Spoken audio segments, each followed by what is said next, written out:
si Daniel, maraming pwedeng balikan sa kanya, no? Oo. Tactless kasi. Naikwentong muli ni Christy Fermin ang tungkol sa minsang inasal, di umano ni Daniel Padilla sa nag-request na batiin ng Katniel ang isang fan.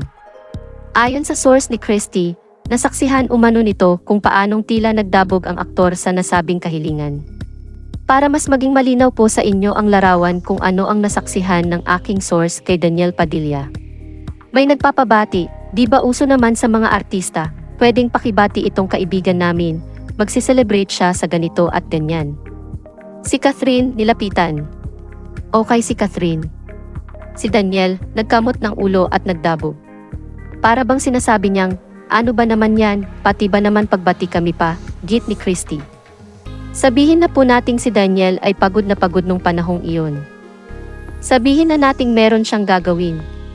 Pero itinaon yun nung aming source sa panahon na wala na siyang gagawin, nag-pack up na.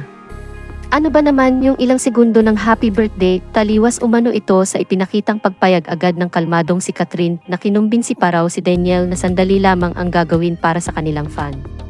Yun, kitang-kita ng aking source kung paanong nagkamot ng ulo, nagdadabog at nakasimangot.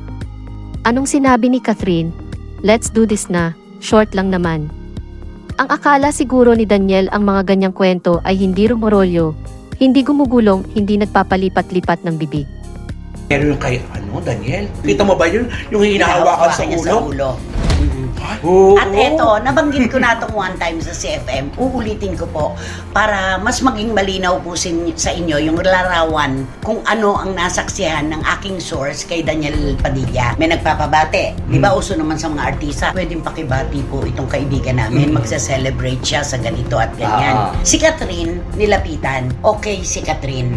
Si Daniel, nagkamot ng ulo at nagdabog. Ay.